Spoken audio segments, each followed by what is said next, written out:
Joining me now is Douglas Murray, Associate Editor of The Spectator and the best-selling author of The War on the West. If you haven't bought yourself a copy, get one now. It is a scintillating read.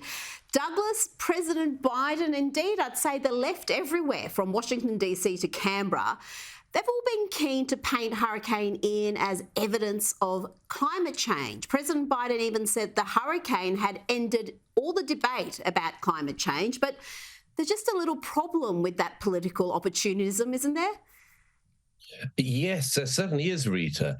President Biden did this at what was meant to be a joint cross-party event. He was standing in front of Governor Ron DeSantis, the Republican governor of Florida. And Biden just couldn't resist getting this dig in and claiming that the existence of this terrible hurricane was somehow evidence that the debate on global warming was over. And that's nonsense for a lot of reasons. I mean, one is, of course, we have had hurricanes before.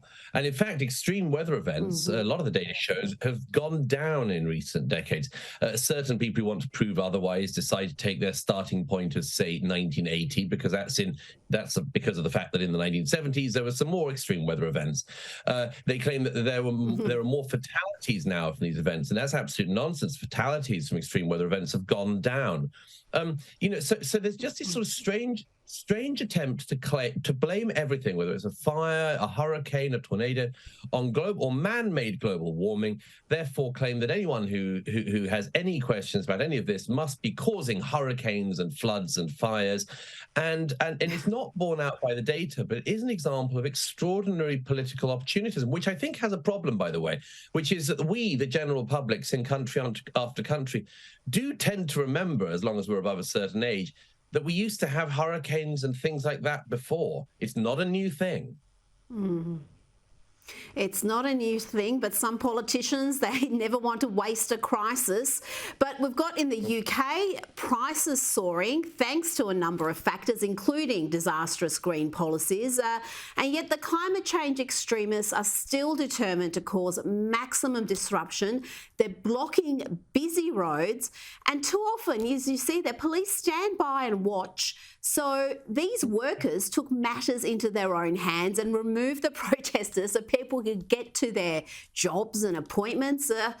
Douglas, ordinary people are stepping in and doing the police's job for them. That's not good, is it?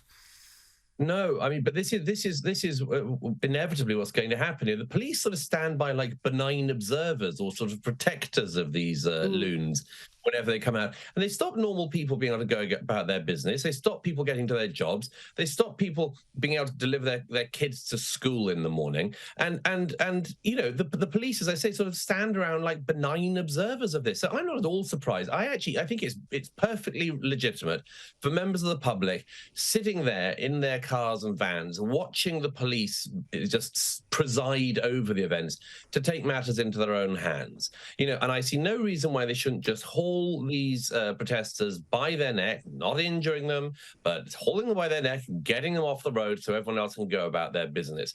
I don't think that if I decided to get up a group to disturb everyone's day, that I would get very much support from the police or just be sitting by as benign observers. But if you have certain causes, specifically the stream of eco-lunary, the police sort of want to be on your side. Very strange, instead of being on the side of the public.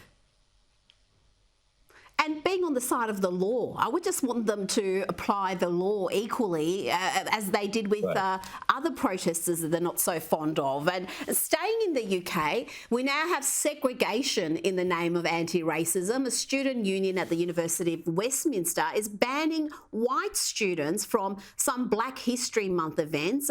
The students got an email telling them that they're not going to be welcome at some events. They're going to be reserved for Black students to encourage a safe space for discussions and honest conversations.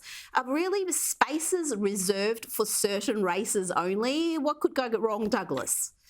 I know. First of all, it's just some people call it neo-racism. We should probably just call it what it is, which is just racism. It just happens this time to be about racism. White people. It's so strange. And one of the many things you were kind enough to mention in my book, The War on the West, one of the things I mentioned there is something that crops up in this story, which is the odd idea that in one of the most multi-ethnic cities in the world, London, at a left-wing university, the University of Westminster, Black and minority ethnic students would need safe spaces. Of course they don't.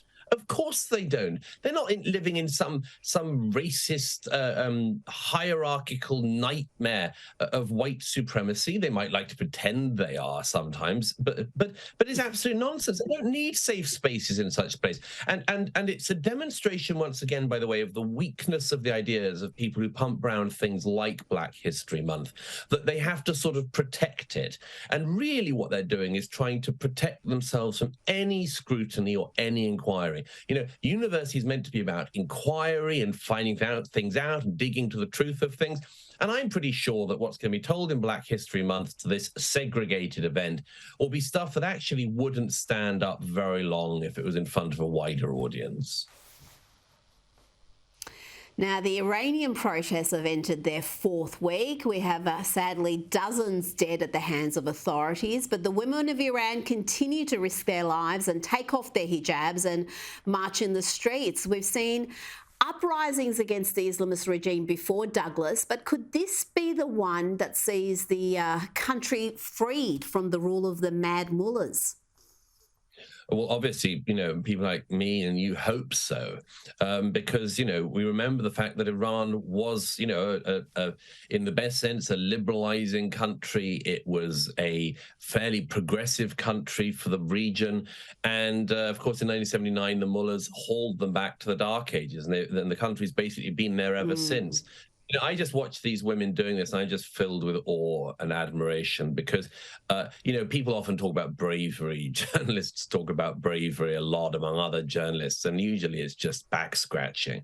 But actually, in Iran, a woman taking off her headscarf is an act of real bravery. You can be taken to prison, you can be raped, you can be killed, anything else for this terribly small act of saying, I have a say in my own life. So I just wish all of these women, the people of Iran, so much. I wish them well. I wish them luck.